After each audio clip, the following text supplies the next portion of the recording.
पाठ 13 राजा की उदारता। यह एक ऐसे राजा की कहानी है जो अपनी दानशीलता के लिए प्रसिद्ध था।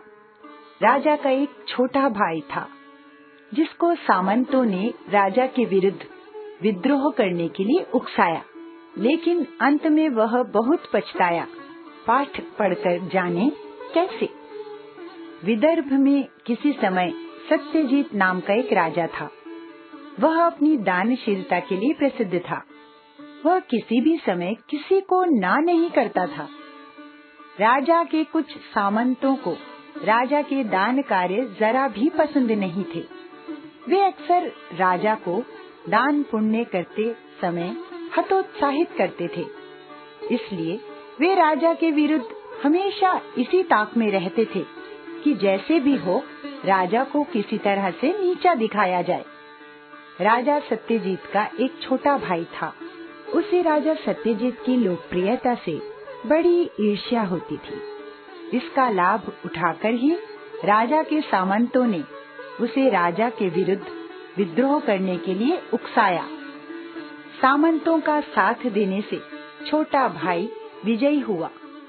राजा सत्यजीत को उसने देश निकाला दिया और वह स्वयं राजा बन बैठा। इस कष्ट की घड़ी में भी राजा सत्यजीत कुछ न कुछ दान करता ही रहता था।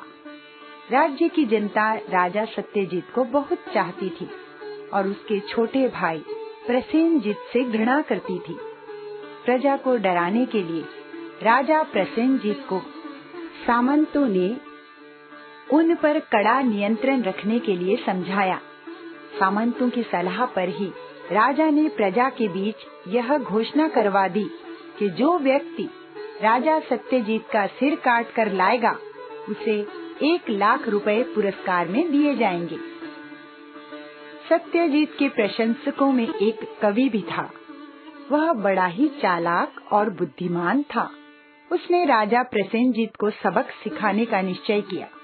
उसने केले के पेड़ की जड़ को इस आकार में काटा छांटा कि वह मनुष्य के सिर की तरह दिखाई दे। फिर उसने रंगों की सहायता से आँख, नाक, होंठ वगैरह बनाए। ध्यान से देखने पर राजा का बहुत निकटवर्ती व्यक्ति भी उसे पहचान नहीं सकता था कि वह सिर असली है या नकली। उसे एक कपड़े में अच्छी तरह लपेटकर कवि उसे राजा प्रसेनजीत के दरबार में ले गया। उसने दरबार में जाकर राजा से प्रार्थना की, महाराज, मैं एक कवि हूँ। राजा सत्यजीत तो अपनी दानशीलता के लिए जग प्रसिद्ध थे। चूँकि मैं बहुत गरीब हूँ, इसलिए आपकी घोषणा को सुनकर अपनी दरिद्रता दूर करने के लिए मैं आपके पास आया हूँ।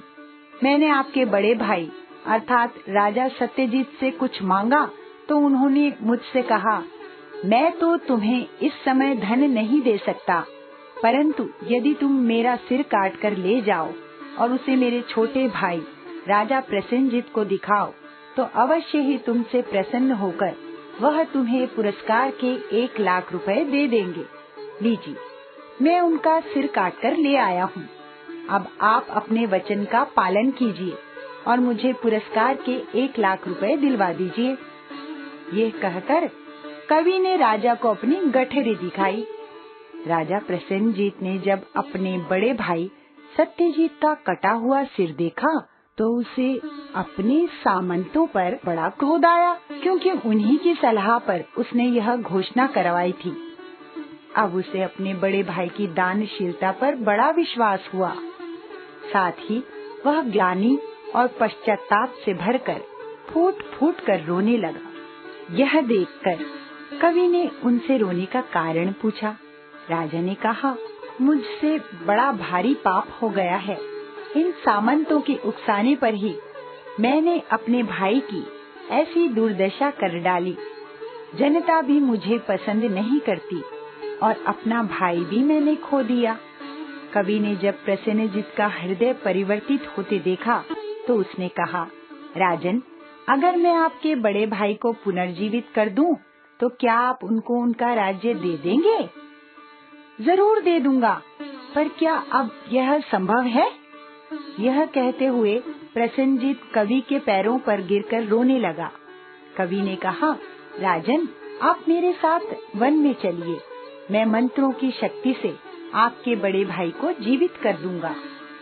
यह कहकर कवि प्रसेनजीत को अपने साथ वन में उस स्थान पर ले गया जहाँ सत्यजीत रहता था। बड़े भाई को जीवित देखकर राजा प्रसेनजीत की आंखों से आनंद के आंसू बहने लगे। उसने सत्यजीत के पैरों पर गिरकर उनसे माफी मांगी। सत्यजीत फिर से सिंहासन पर बैठा और उसने दुष्ट सामंतों को कड़ा दंड दिया। कवि का खूब आदर सत्कार किया गया। जनता फिर से अपने प्रिय राजा को पाकर सुखी हो गई।